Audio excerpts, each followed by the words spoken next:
Welcome to the smartest people in the room. We are glad you are here, and just by showing up, you're already demonstrating your very own smarts. Today, I am pleased to present two of Nashville's best. Two guys whose lives overlap in some very meaningful ways, and both who are thriving in their respective lanes of this crazy music business. Believe me when I say this, as someone who makes his living placing top level execs in jobs in this business, these are two people you need to watch as their careers continue to flourish. Before we get started, please let me take care of some business. First, to the audience, please feel free to introduce yourselves in the chat window. The reason we do these webinars is twofold. First, we want to showcase really smart people and the amazing work they do day to day in the music industry. But the second reason is a bit more nuanced. Many of you know that I am a music industry headhunter. I run the music practice at Turnkey ZRG, and I place music execs in roles throughout the business. So by definition and function, I help people connect with companies. In this series, my goal is to help you make more connections, and I invite you to take full advantage of that opportunity. Specifically, I invite you to engage with the speakers and the other attendees in the chat of the Zoom. Please introduce yourselves, share your LinkedIn profile, say hello to your friends, and make some new ones. And ask questions of our speakers. We will try to address as many of those as possible during the session. Also, this is very important. Please make sure your chat is set to address everyone, not just the host and speakers. I want to thank our program sponsors, for without their support, we could not do this for free. Special thanks to MedJet, Turnkey ZRG, the Tennessee Entertainment Commission, Tennessee Brew Works, and Better Than Booze. So let's get down to business. Today we welcome Paul Steele. Paul is a 25-year music veteran based in Nashville and is currently executive partner at 888 Management. Over the years, the artists Paul has worked with have achieved every level of success in this business. Millions of albums sold, billions of streams, and all award distinctions, including Grammys, GMAs, ACMs, CMAs, AMAs, Emmys, with chart success at nearly every radio format from pop to alternative. Paul is also one of the few industry executives to have repeated success completely independent from the major label infrastructure. As an entrepreneur and founder, Paul co-founded Moon River Music Festival, a boutique festival in Chattanooga, Magnolia Record Club, a vinyl delivery service with over 2,000 subscribers, and Good Time Entertainment, a reissue label and publishing company that controls over 100,000 masters. Welcome, Paul. It is an honor to have you here today, my friend. Thanks for having me. I feel like a total douchebag with you reading that. Cheers. And joining Paul is my good friend and the brightest rising star in the festival industry out there, Brad Parker. Brad is a music business executive with over a decade's experience in producing world-class live events. He currently serves as festival director at C3 Presents. In his role at C3, Brad oversees the day-to-day business operations of multiple large festivals in the C3 portfolio, including Bonnaroo, which celebrates its 22nd iteration in 2 weeks. He joined Knoxville-based AC Entertainment in 2013 and cut his teeth working on AC's festival portfolio with a focus on government relations and community-based engagement strategy. In 2019, he founded his own boutique artist management firm, TBD Management, where he currently manages developing artists Riley Whitaker and In Color. When he's not moonlighting as an artist manager or on a festival site, he enjoys a good mountain view with an ice-cold Diet Coke Mini. It is my pleasure to welcome these two rock stars to our platform today. Take it away, boys. Paul, who wrote how much was ChatGPT involved at all in writing your bio? I'm just curious. I got to be honest. I'm very faithful to my wife other than ChatGPT. ChatGPT and I have a very intimate relationship. It writes most of my things. I'm sure it wrote that bio. It was impressive, man. It was a really impressive bio. I haven't figured out which ones you made up yet per your chat, but I'm going to go back and revisit that. See if GMA sounds made up. GMA. I mean, I've won a lot of Good Morning Americas. Yeah. Oh, how have you been, man? I think we're 70 feet apart in separate buildings. I can like see the guitar. Can you? No, you can't though. Really, I can't. If I stood on our roof, I could. What have you been up to, man? What you've got some new clients over there. It seems like you got a lot going on at AAA. What are you excited about? Uh, I'm excited. I used to be excited about the weekends before I had kids. So I was gonna say the weekends, but that's not true because then, school's about to be out. So I'm nervous and excited about the summer. Um, I won't have anywhere to take my son. Uh, so I'm curious how we're gonna get through that. I don't know. I'd love some people in the chat to tell me who have kids that are older than 5, how they've gotten through summer for the last how many years they've had kids, because it'll be a lot of fun, but it'll be a lot of change too. We're going to some places, going to Michigan, going to Kansas City, going to Florida. My wife's leaving me for Italy for a week next week, so I'll be crushing. Work or Yeah. pleasure? Pleasure. Yeah, she's going for fun. I was supposed to go to London for work, and she was going to come with me. And now I'm not going, and she's still going. I don't know what that says about anything, but she's still sauntering out there. But yeah, we've had a great year. A partner of mine signs here at Farrell top of the year, which has been really great. She's been on a tear. Um, and there's another Paul Steele in here. That is wild. What are I the don't, chances of that? I don't. Someone broke in, Tom. We need Tom to come in here and fix this. It's amazing. Um, so yeah, it's been a really fun year. I mean, you're what? You're 3 weeks away from Bonnaroo, right? I was just down there this morning. It's a beautiful day. Um, our team's been down there for a week already. Um, that was so funny. That random guy that was just in No, here. with the same name, it was awesome. Uh, yeah, man, we're cranking. I mean, that show takes, we have people on site for 40 days. So they've been down there a week. They're rocking. They're mowing the grass. They're getting the hay bales out. Because it was a real farm before it was It's Bonnaroo, right? still, I mean, we still operate it as a farm year round. But yeah, when we purchased it, it was a fully functional operating farm. And we have probably about 400 acres of it that we still, operate year round as a farm. And we've got some things we grow down there. We have a bunch of hay we use to feed cattle locally. Like Who we got runs that? Who runs that on the off year? Is the farmer's family still involved there, or is it? no, there's a guy named Dale. Dale Green, and he is our head groundskeeper, full time, local, lives next to the property. He's ran the farm every year since we bought it, and he's just the best, man. And he's got a crew of locals that work with him year round to keep things looking nice, and they've got it in pristine condition, man. I was super pumped when I was down there today. It looks so great, and it's different. It's weird to see it as just an empty field basically and not what it is Yeah, whenever you come for the 4 days of the festival. So I'm because pumped, man.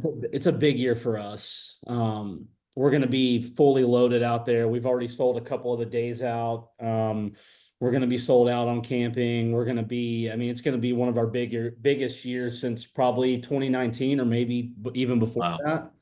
Um, wow, wow. What do you credit that to? I mean, is that lineup, pricing, rollout? I think it's a mix of, I think it's a healthy mix of all of that. We really pay attention to the pricing for a 4 day show for what Bonnaroo offers. We're very well below the market value. Because we understand that it's not just it's a different commitment as a fan to go to that show versus being in downtown Chicago for Lollapalooza or being in downtown Austin for ACL. So we try to be conscious there. I think it's a mixture of it's taken us a few years to just recover from a customer service standpoint from the pandemic of having two shows canceled from COVID and then Sure. a hurricane cancellation Yeah. 24 hours before. And we have a loyal group of fans. I mean, the community of that show, man, it's incredible. It's unlike any other festival in the world, I think, outside of maybe like your Glastonbury's. Um, and they needed some time, I think, to be like, I'm gonna give it a year or two before I go back and hunker down for this thing. I mean, we Yeah. got got fans that come in. We got 10,000 people that come in on Tuesday and leave on Monday. So, they're taking a week of PTO to go to this show. And you're literally, I mean, you create a city down there. I mean, you're talking about, 70, 80, 100,000 people. Like, what goes into the scope of that? How many people actually work Bonnaroo to make that thing go? What does a staff situation look like, including temp workers and full-time staff and Yeah, vending and all that? it's 8 to 10,000 people. Holy Um, smoke.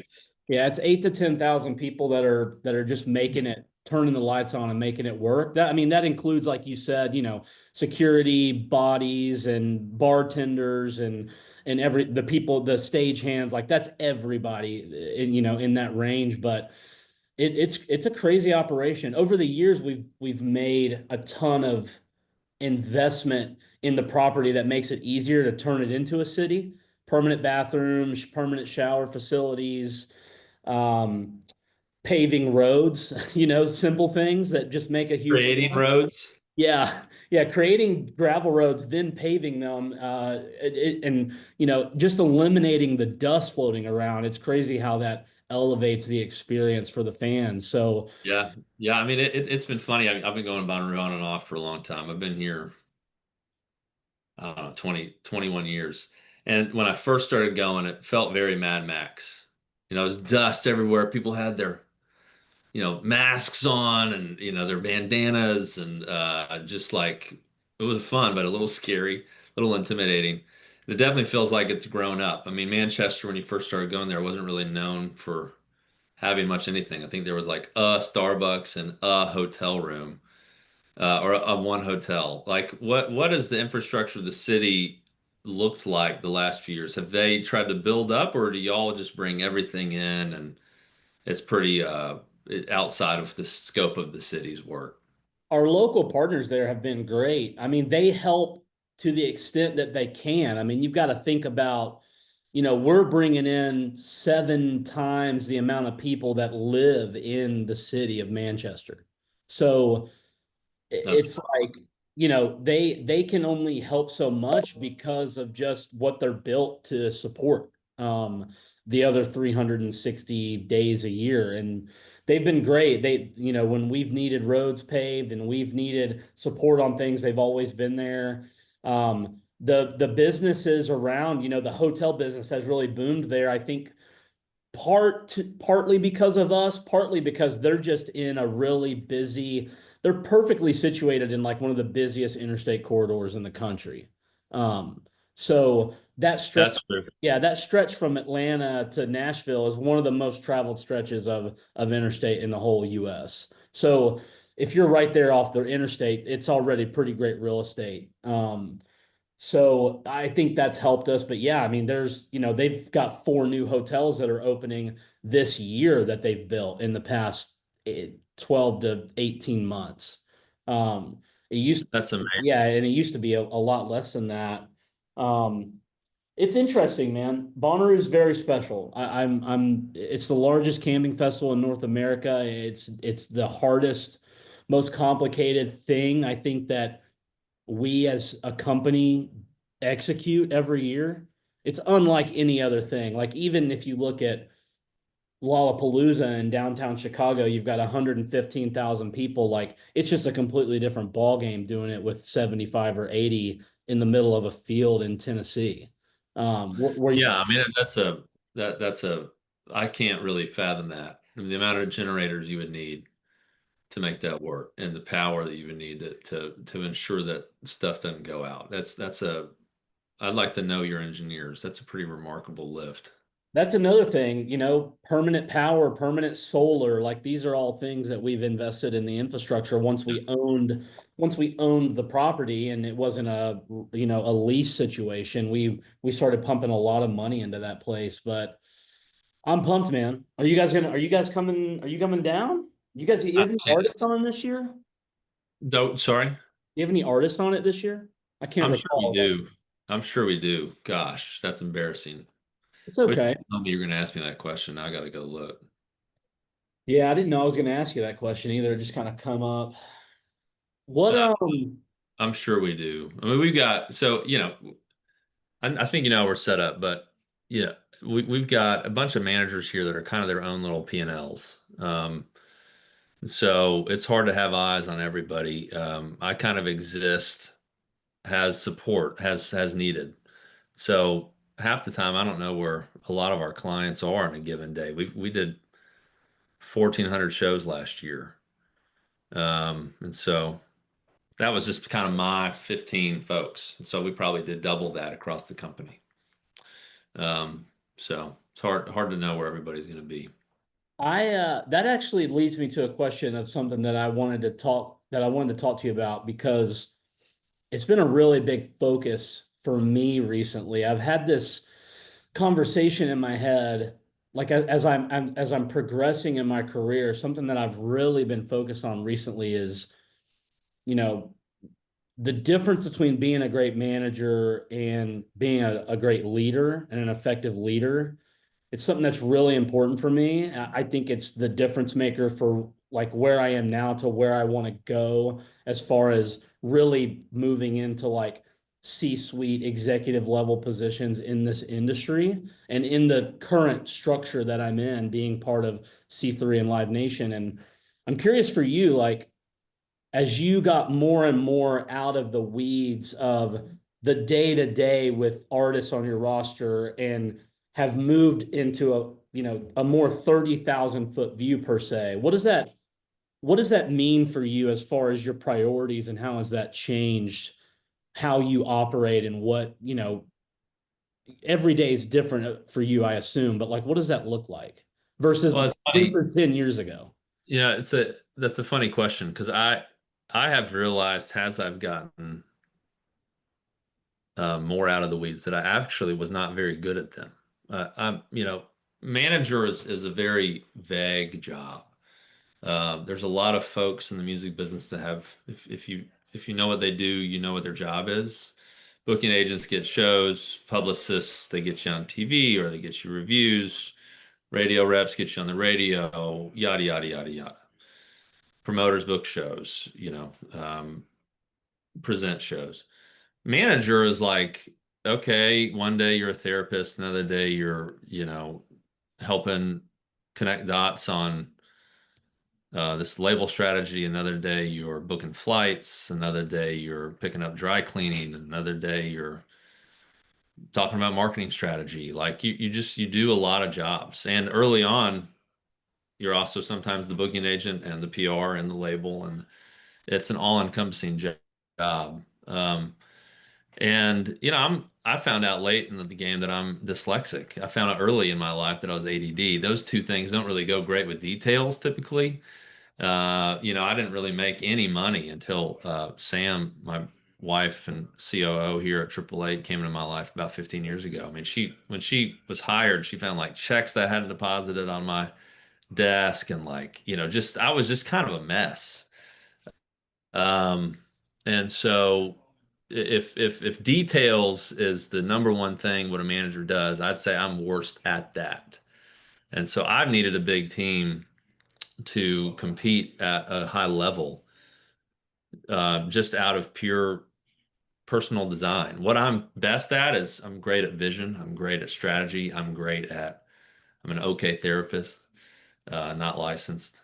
Only because I'm just brutally honest, and some people that works really well with, and some people it doesn't. So I don't think everybody should manage everything. I'm a pretty specific type of manager. I'm an acquired taste, if you will.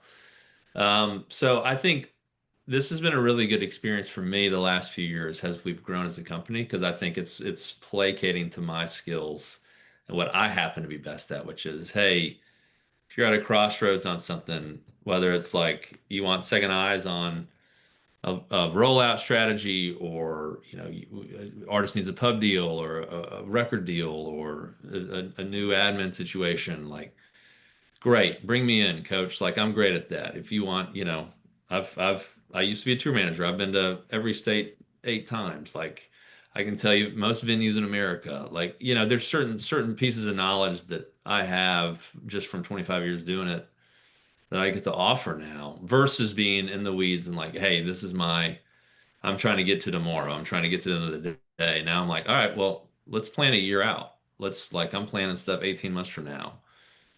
We just locked in a cruise for one of our clients for November of 2026. Like, hey, that's pretty far away. I'm like, it's fun to work that far out, and that I'd say that's within the last few years, post COVID especially, because there was a lot of stuff that we were kicking down the can. So, yeah, I don't know. It's a different type of job than it used to be. I'm on the phone with the artist more, but I'm doing less of the actual work, I feel like. We do everything in teams, and that's been nice. Just saying, hey, I don't manage you, we manage you. Every single artist here's got three or four people attached to it at all times. And we don't do day-to-day managers, we do co-managers. I just feel like day-to-day is a pretty limiting idea.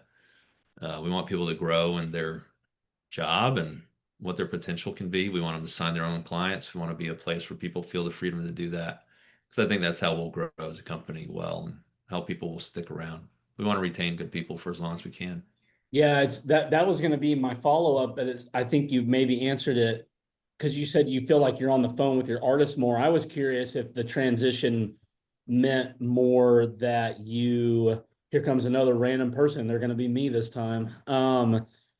There, I I was curious if you felt like your role went more from supporting the artist on your roster to supporting your team that is supporting the artist on your roster. Yeah, I would say I definitely am supporting the team more for sure. I find that uh, the conversations we have with artists look different than they used to. It used to be like it was more detail forward, and now it's more like a really big picture. Like we're dreaming more. So I dream with the artists more than I used to, and I think, have capacity to like try to accomplish those dreams. I mean, we ask every artist.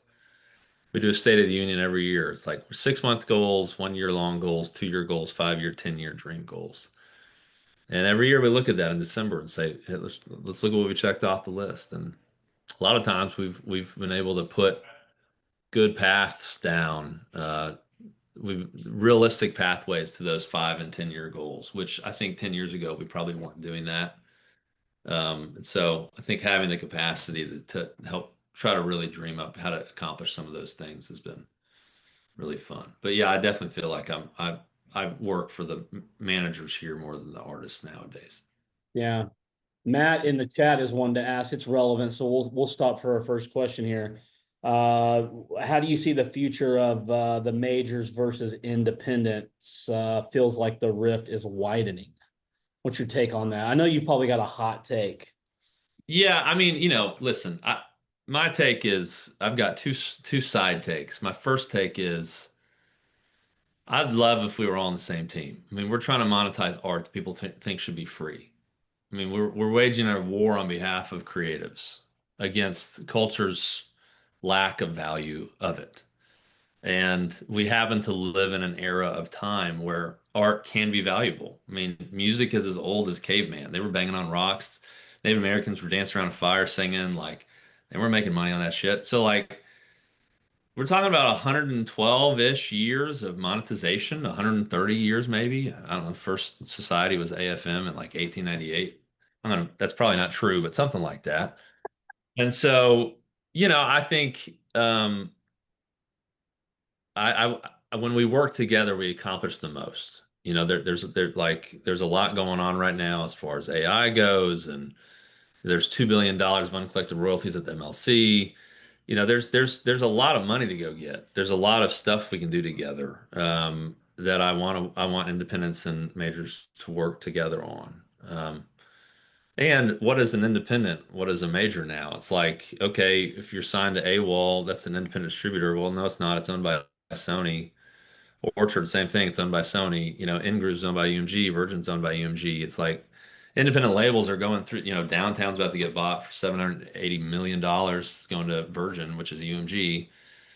And I have friends at all those places, and I think a lot of them do great work. But I'm also like vehemently independent. I've been independent on most things my whole career. We put out a lot of records, and our friends put out a lot of records, and so it's been fun to see the percentages change on, I think last year was the first year or the year before the first year that the independent music sector generated more market share than the majors combined. That's a big deal. There's been things that have happened in the last 12 months to try to maybe counterbalance that, like Spotify's no longer paying on streams less than 1,000 streams a song, for example. That's new.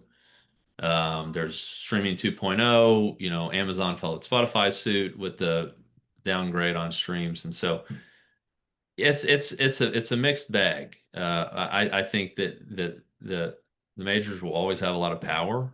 But the independents and the strength of independents banding together through A2IM, the Win Network, Merlin, those are, Indie Week, those are great things. And I think having a lobby group on behalf of independent music is a big win. But yeah, I'd rather we all work together. I think like my first job was Aware Records. We were a tiny little label out of Evanston, Illinois, with 4 people, and broke Train and John Mayer and Fight for Fighting in the early 2000s, and we couldn't have done that without Columbia. We had an upstream deal in the middle of that, and Columbia really took John to the next level, and we did that in tandem with them, and we were partners. So I'm grateful for that. I'm grateful for their partnership and that experience. So I don't know. I'm probably the wrong guy to like pick a side, but I mean, I am more independent than not, and I think it's great when everybody's got a seat at the table, and I hope that can continue. The John Mayer drop is so casual and humble. Like I really appreciate it because I've probably a couple people I've heard of him that are in the chat, I would imagine. I'm excited to see him at Pilgrimage. Random note. I love John Mayer. His live show is incredible. Yeah, I don't, for me, it's like I just always, as someone who is to an extent trying to be a fake manager, at night time, whenever I'm not doing festival stuff, I just always get caught up in what does it even mean to be independent? It's like, I see artists that are independent, but you're working with the biggest indie distributor in the world. You've got the biggest agent at one of the 3 biggest agencies. It's like, so what is the value of the word independent? What does it mean? Like when I think independent, I think of a guy who's got 0 connections. He's just using DistroKid to upload his music and post it on his Instagram, hoping that people care about it. Like that's what I think of as independent. I think Yeah. the music industry definition of independent is probably much different than that. But I don't know, man. Lots of great music out there. I just hope that all of it gets its fair chance. I don't care who it is that it comes through. I think it's just like good art rises to the top. I hope. Well, yeah, and what does it even mean? I mean, fair chance. It's like, uh, I wake up every day shocked that this is a job. And this is a hobby. This is a hobby that some people will make money at. Like it's no different than painting or sculpting or drawing or photography. To rise to the top, you typically have to also be kind of good at marketing, which is not really art, or is it? The creator space has blurred that line. And so fair chance is so relative, I think. Yeah. It's you can walk down Broadway tonight and you will see some of the most talented people on street corners with their guitar case open, and they're awesome. And because of a number of things, they didn't make it or haven't yet or whatever it may be. And so I just think there's a lot of luck that goes into this thing, and that's not lost on me. I'm a lucky guy. I worked hard and I'm proud of that. And I don't want to take away from that reality, but I've had a lot of stuff that was just good timing. Aware was great timing. I happened to be listening to a college radio station. I happened to hear Train, and I happened to sign up, and I happened to be a rep, and they happened to have great A&R, and a lot of great things happened I had really nothing to do with. And that charted a path for me. What if I wasn't listening to the radio station? What if what if I didn't download Napster and LimeWire and get viruses on my computer for great music? And so I don't know. It's tricky, I feel the same. And I do think, I said this jokingly to someone maybe like a week or 2 ago. They asked me, I was talking about how fortunate I feel to do what I do and the story that I kind of have and now being kind of in the seat that I am for Bonnaroo and working at an amazing, incredible company like C3, I definitely have worked hard to get where I'm at. It's crazy that this is my job. And someone asked me, like, if this ended tomorrow, like, what would you be doing? And I'm like, I'm incredibly unqualified to do anything other than what I'm doing right now. So it's probably Not not going to be great. It's probably not going to be great if this were to all end tomorrow. Like, wow, if you need a music festival done, I'm your guy. If you need anything else, I'm probably not your guy. That is not fact. It's not, but it's a fun joke to say. That's a good joke. It's a good joke. Well, I mean, yeah, what did you study in college? What would you be doing? I studied advertising. I watched Mad Men and I watched Mad Men. I saw John Hamm hanging out with really beautiful women and smoking cigarettes inside. And I said, that is something I would really enjoy doing. Shoot. And so I got my degree in advertising. And I think I mean, I use some of the stuff I learned definitely on a day-to-day basis, but for the most part, I think this whole industry is soft skills. Like it's carrying a conversation, it's being able to foster and grow new relationships that, yield results years and years down the road that you don't even realize whenever you start them. And just being able to be someone that people want to rely on and that want to work with. I think that's like anytime we're hiring new positions on our team, that's the thing that's most important for me is the person itself. Like what soft skills do they have? Like I can teach you all you need to know about building an $80 million festival budget or doing any of the technical side of our business. Like I can teach you that probably in a month, 2 months to be really great at it, but I can't teach you how to be a fun person or be someone that can navigate really tough situations or knows what to not like can operate under pressure without cracking too much. Like I feel like this industry, for me personally, on the live event side, when I'm on site at shows, I am just under a lot of pressure from everything, keeping the team happy, watching weather. Like weather adds so much stress to my life and I have zero control over. It's terrible. Oh my Yeah. God.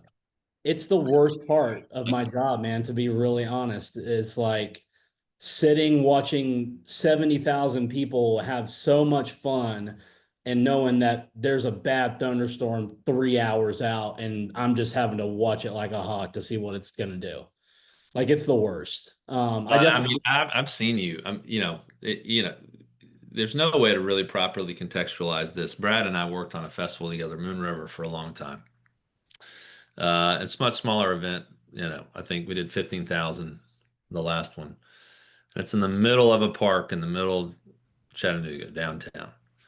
No parking. Um, and every year you would go into, I'd call it weather mode, and there's like several phones out. There's a weather guy, there's maps. I mean, it looks like it looks like the Weather Channel. I mean, it's fascinating.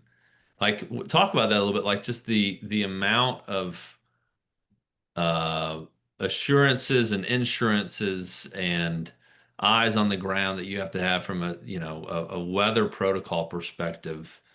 What does that even look like? Like how what is that process? I think the biggest thing is the way that our company's set up and the way that we operate festivals, there's no single point of failure. It's designed in a way that there's not one ultimate decision maker. There's not one person that the success of a festival or of a decision-making process that relates to something like having to evacuate due to weather. It never rests on one person's shoulders solely.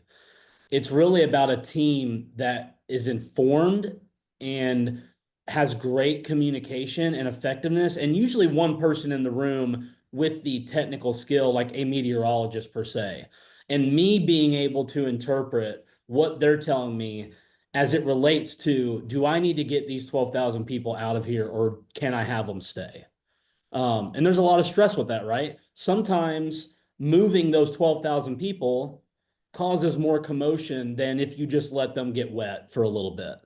So there's very gray area on like when you make that decision, Yeah, right. lightning, wind, like if it's just a heavy rain, we're probably going to let people just get wet and have a little fun. And if they want to, we'll give them a heads up that it's coming so they can walk back to their car, or get back to their hotel if they don't want to get wet.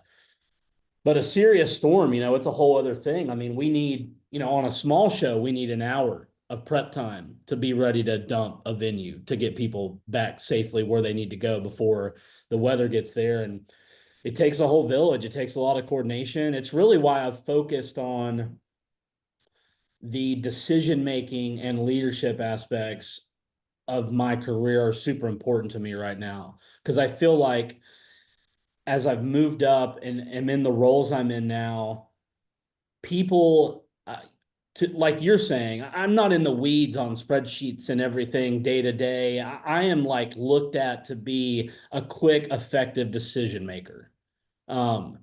Because every second that I'm waiting, there might be 40 people that are waiting. And you're talking about 5 minutes that I take to make a decision is 200 minutes of my team's time collectively that they're waiting on that decision.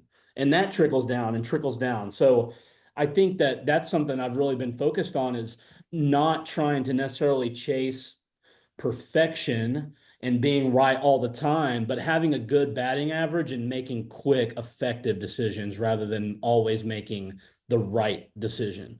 I've definitely made the wrong decision. And I'm not talking about just weather stuff now. I'm just talking in generality. Yeah. I make a wrong decision every day. The two-part question to that. Yeah. Obviously, when you say it like that, when I hear that, it gives me a little anxiety. Yeah. Like, is there anxiety with this? And then what do you do to manage that? Like, how are you processing the depth of that reality? Or does it not really affect you and it's just, hey, that's, this is my job. It's all good. It affects me depending. Yeah. I mean, the time I allow myself to make a decision really depends on the weight of the topic, right? When it comes to operating large festivals, you make decisions that ultimately at the end of the day have to do with the safety and security of those 80,000 people. But not every decision is that serious. Yeah, no doubt. No doubt. And those serious decisions, like I said, I'm never the sole guy making the call. It's 3 or 4 minds that are coming together as a quorum to say, this is the decision that we need to make. I have a lot of anxiety from my job in that respect, because I think it really stems from the fact that I just really am passionate and care about my work. Like when this is a really crazy example, but Bonnaroo, we had a bunch of things that popped up this year that made it really challenging for us to include a bandana in our ticket packages that we include every year. And Bonnaroo fans are the best, and they're the most devout and passionate community that exists. And we didn't think that the decision to take those bandanas out was a big deal. We felt like it'll be fine. We'll explain to them why, and we'll move on. And it ended up being a really big point. Every little podcast covered it, Reddit, Discord, Oh my everybody gosh. in our Instagram comments. And that, it makes me sad because I really every day, like, I come to work and the decisions I make are based in the fans. Like I want the fans to have an exceptional time. If I have my hand on an event, I want people to come and leave and say, wow, that was one of the best events I've ever attended. Whether it's short bathroom lines, short bar lines, or just the general vibe of what's going on. Like that's important to me. And so when people are upset about a decision we've made, I probably take that a little more personally than I should, and more personally than most people do, I would imagine. But I also, on the flip side of that same coin, I acknowledge that, man, how special is it to have a festival that people give a shit about? Like, Sure. How special is it that we make the tiniest decision and there's an uproar about it because people care, because they actually care.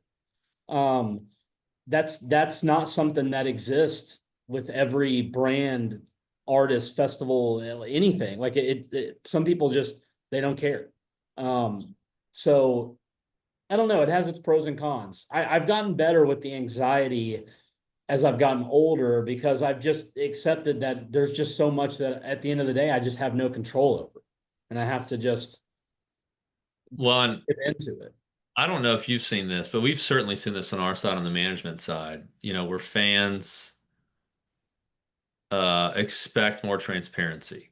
I think ever since COVID, cancel a bunch of stuff, reschedule it, cancel it, extenuating circumstances. Pre-COVID was kind of the like catch-all. Oh, due to unforeseen circumstances or whatever it may be, this is canceling or this is moving and I've found that the less transparent you are, the more viral that goes. Yeah. So we've tried really hard the last 18 months, maybe 2 years, to just walk to the front door. If something's moving, if something's canceling, if a bandana is not going to be included, if we're out of merch, or if there was a VIP snafu, just own it. Just try to own whatever it is, claim whatever it is, tell the truth about it, be transparent about it. Like, one of our clients posted he's got like 5 sellouts and one show's underperforming. He's like, City, hey, most is going well, but y'all, I mean, where y'all at? This show's sucking.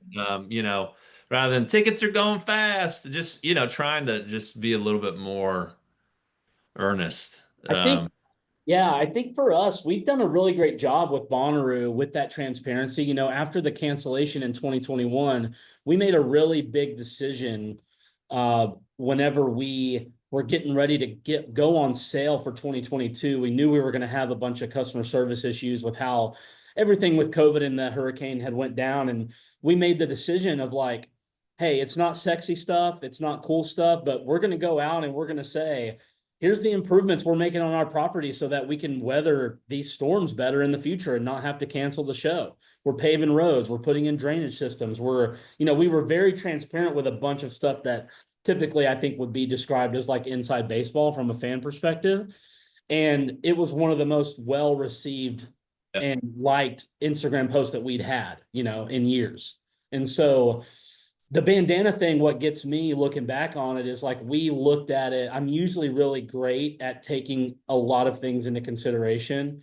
And we kind of just thought it's a bandana, we're doing all these improvements. We have a new stage, we're doing all this, like people will be fine. But what we missed was the sentimental piece The of collectability, the all the tactility. people that say I've got a bandana in my bedroom from every year that I've went to Bonnaroo, and this year I won't have one. Like that was the sentiment that we just missed, and we're doing some stuff to make up for it. But yeah, I don't know, man. I think probably I don't know. I feel like I could be. This is from the outside. You might not agree with this statement. I feel like you, at least from a optics perspective, do a decent job of trying to hold that line of the personal and work life and how they intertwine and affect each other. I mean, it's almost impossible. I don't think there's a way to completely balance it. I think some people are just better at it than others. It's been a focus for me. Like the what I'm thinking of in my head is like I know there's been a few times where I've tried to call you or text you at 7 o'clock, let's say, Sure.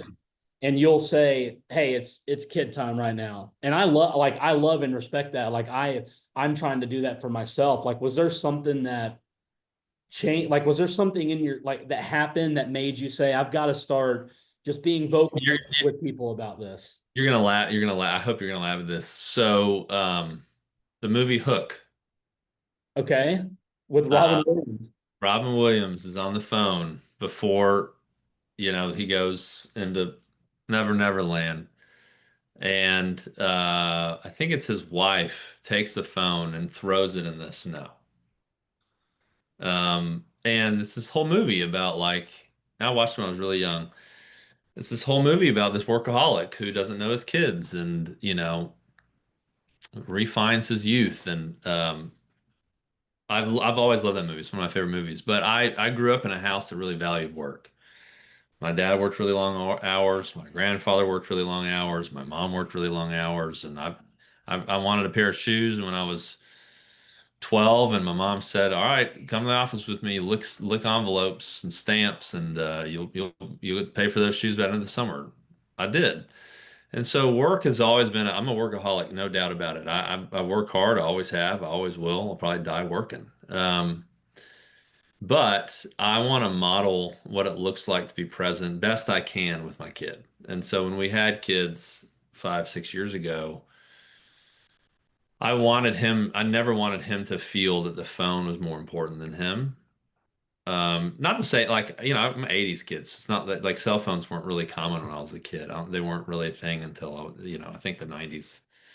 Um, and so I remember seeing late nights and, missing dinner and things like that were like pretty commonplace. I was always the last kid picked up at school, and, parents had commitments. And so and I don't blame them for that. Like, we were in a situation where that had to be a thing. But I don't live in that situation. I'm a privileged guy. We've got a great living and accommodation that can be made to from 5:30 to 8 o'clock. I'm not on the phone if I can help it. And there's extenuating circumstances always, but I miss a lot of happy hours. I miss a lot of shows, miss a lot of showcases, and I'm at a current place in time where I'm okay with that. And my son won't care about me for, until I'll probably have 5 more years where he like gives an actual shit. He's gonna be doing extracurricular stuff. He's gonna have friends. He's gonna have his iPad and his gaming console before it's too late, in no time. And so it's not that much time. I've got, 7 years of him remembering whoever I am at this stage in life. And so I'm just trying really hard to like make that a reality as long as I can. And if we get to a place where we can't afford to do that anymore, then we'll make some changes. But until that time comes, I'm just trying hard to do that. Well, I'll say as your friend and as someone who didn't have the best relationship with his dad, that's like extremely admirable. And um it's just awesome, man. I'm proud of you and I'm happy for you that you have been able to navigate that and because it's tough, man. I mean, you and I both know like I've gotten, I'm in a way different situation. I'm in a relationship with my girlfriend. I have no kids, but I've gotten in a place where the first 5, 10 years of my career, I'd answer anybody's call at 8 o'clock if it was a business call. And Totally. now I've got probably 3 people after 7 p.m. that I'll pick up the phone if they call me. And that's because I know if they're calling me at that time, it's probably something serious. Everybody Yeah. else can wait till 7 a.m. the next morning. So it's something that I think a lot of people in this business, regardless of what side you're on, struggle with and look for inspiration on how to like find that balance and put those, not necessarily put walls up, but we inherently are so close to our work because this industry is built off people that are passionate about the work we do, that separation is so much harder. Like I think about when I used to work at Home Depot in college. Like when I left Home Depot at 4:30 at the end of a shift, I didn't think about that fucking place Totally. until the next time I checked in, you know? Makes me want to go work at Home Depot. I know. And it's like I can't say that about my current job.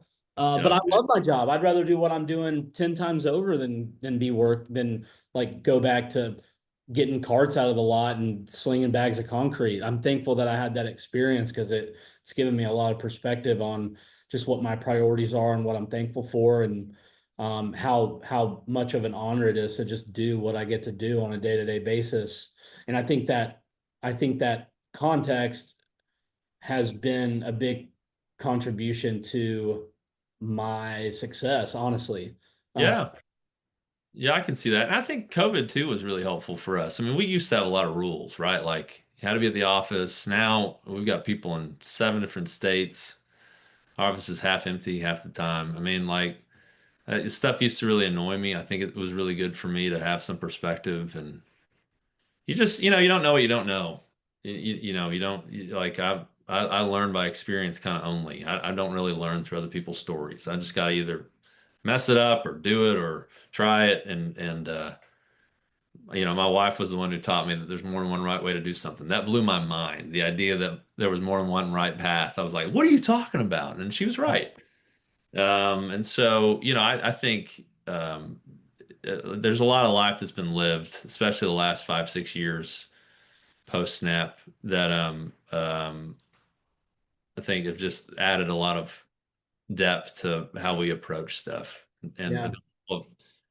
people have had to prioritize themselves a little bit more, and finally employers, I think, have recognized that will keep them around longer and they'll be better colleagues. And burnout's pretty easy to accomplish in this job and any job. So I don't know. I think people are more chill. Getting close here on time. I got one final thing I want us to talk about, Oh, that I wanted to ask you. You've got your hand in so much, um, not just as a manager, but as an entrepreneur. And I'm just curious, like, because as I grow older, I realize everybody's different. I used to think everybody thinks the way that I think. I'm curious, like, what is next for you? Like, what is it about?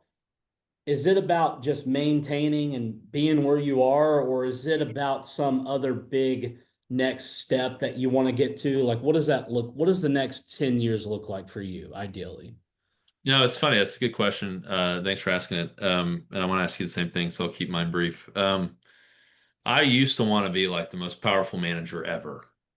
I really wanted to do that. And then I was at a Bruce Springsteen concert, and I'm not going to say who, but one of the biggest managers in the world was there. And he was on the front row. And I think he did this the entire time. Just like I hit that 3 hour set. I think he saw half a song. Yeah. I was like, if that's what it means to be that, I actually don't want that because I don't know what life is actually being fully lived and felt. Like, I want to be successful, absolutely.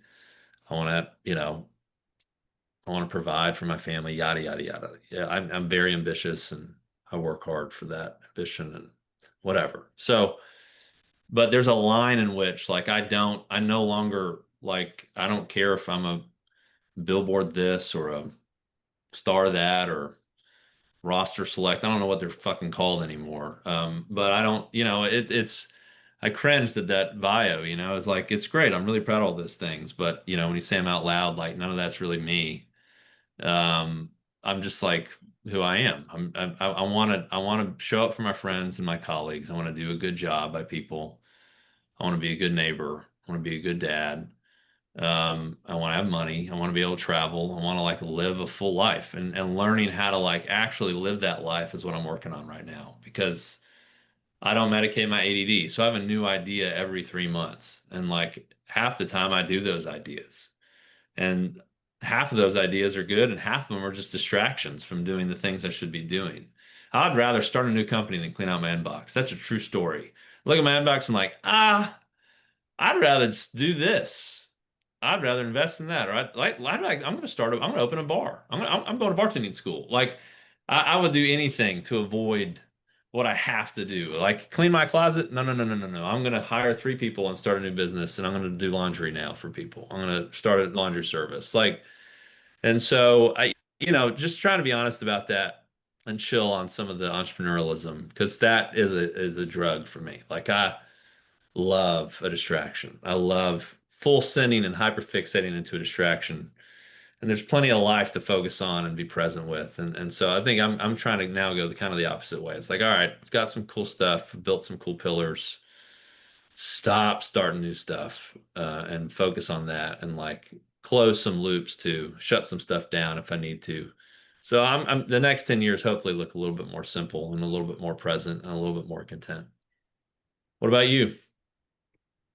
I'm in an interesting phase of my life because everything you just said really resonates with me, but I also feel like I have so much more that I want to do, and I'm trying to find the balance of not setting a ceiling that's so high that I work myself to death, but feeling like I accomplished certain things that I really set out to. I used to sit and say that I wanted to go out and create the next Lollapalooza and manage the biggest band in the world. Like that used to be things that I would sit and dream about. And if those things happen, that's great. Like I'm still going to work in a way that those things could still be possible. But I think for my goal right now, over the next 10 years, I'm really focused on being a great leader and leaving a lasting positive impact on people that I get to work with. Like that's really important to me. Yeah, At the end of the day, I love that all my friends love Bonnaroo and love these festivals I work on and love the bands that I work with. And I'm so grateful for the support from everybody in the industry and my family and my friends. But at the end of the day, like I want them to care more and be more excited that I got to have these people in my orbit than the work that I do. Because I think the pandemic really showed me that how close my work was tied to my identity. And since then, it's been a big focus for me that people know and care about who Brad Parker is and not just what Brad Parker's doing. And I don't mean that in like a ego way. Like if people don't care what I'm like, I don't want people to care about me. But what I mean by that is 20 years from now, I want people more to, if they talk about me and people that worked with me, I want them to talk about how they felt like I was great at helping them navigate hard situations and an effective leader, and not about how I threw the biggest parties every summer in June in Manchester. Like totally. I'm thankful that Bonnaroo is a part of my career, and it's always going to be something really, really special to me. But I'd like to build something that lasts far after Bonnaroo ceases to exist, which I hope is a long time from now and after me. But um, I don't know. I've just set my sights on being a good human, man. Like, about my dad. And, that was a reality check for me when I lost my dad, and really made me focus on, man, I just want to be a good human. And I want to make people feel good, and I want to make people feel happy and excited to get to work every day. And that's what I want my team to feel like. And our team at C3, everybody, even the people that I don't work with on a day-to-day basis, like if they interact with me one time a year, I want them to be like, I want that one time to leave an impact of, man, I really like working with Brad Parker. Um, I, I definitely think that is true and has happened. And what I love about that and is happening, I love about that is you were saying that has, I'm pretty sure Live Nation was blowing a hole in the ground. I don't know if you felt that oh shake. yeah, they are. I love that you're dropping truth bombs and then literal bombs in the ground are just happening underneath them. That was a great soundtrack for me. If you're all who we work next to each other, and so they're dynamiting down the street, and we felt it in the middle of that. It was pretty great. Yeah, Well, I agree, man. That's I'm glad that age and experience can bring perspective that 25-year-old Brad and Paul could never imagine. It makes me sick how many times older people would tell me things that I wish I could have just believed. I would have saved a lot of money. I wouldn't have gone to jail. I would have saved a lot of time if I would have just listened a bit. Um, but here we are with some time. now I listen more than I talk most of the time, I Yeah, think. Try. try. Uh, Believing is a whole nother thing. this has been great, man. Tom, you want to take us home? That's an hour on the dot, it looks like. I'd actually like to go on a couple more hours. This has been fascinating. And you know what? We didn't get to talk about Paul's investments in whiskey. Paul, you got to give us a little taste of that real quick before we say goodbye. Tell us a little bit about your whiskey endeavors. Well, yeah, okay. So whiskey, gosh, which is funny because I don't really drink anymore, which is hilarious. But uh, whiskey was the only thing that I didn't make me feel terrible. Beer made me feel fat. Wine made me feel tired. Tequila made my clothes fall off, which nobody wanted. So I got into whiskey as a drinker and then as a fan of history. And I've got the largest pre-1990 collection of whiskey in the South, private collection at my house, and that led me to invest in the movie Neat, which is a documentary on Hulu about bourbon, and that led me to get into the whiskey business as a holder of whiskey. So I'm currently aging about 17,000 barrels of whiskey, Bardstown, casually. If anybody needs any, drinking's down. I'm selling it. And we're launching a brand, patientewhiskey.com is the website. Yeah, we help people do wholesale. We help people launch their own private brands. So if companies want to do a gifting of their own whiskey, of their own name, we can do that. Help them build a mash bill and that kind of stuff. I just love the storytelling that whiskey provides. That you can't drink it fast, or you shouldn't. So it's a conversation piece. And so I like the romanticism around it. It's the only American spirit. It's the original American spirit anyway. So yeah, that's the brief synopsis of that. Very cool. Well, gentlemen, I knew today was going to be a stellar episode. You've delivered in spades. Brad, you're one of my favorite music executives, not just live music executives. You're one of my favorite music executives. And Paul, it is such a pleasure to know you. The fact that we all work literally 500 yards from each other is crazy. We've got to get together and maybe sample some of that whiskey sometime soon. Yeah, man. To That's the great. audience, I promised that you would leave inspired today. We delivered on that. And I sure hope to see many of you down on the farm in 2 weeks. I will be there. I believe this is my 18th Bonnaroo. Wow. And Brad, I do hope that you continue to do what you're doing for at least 18 more years. By that point, I may have been aged out. But meanwhile, be nice to each other. We'll see you soon, folks. Nice guys. Appreciate it. Thanks, Bye. Travis. See you.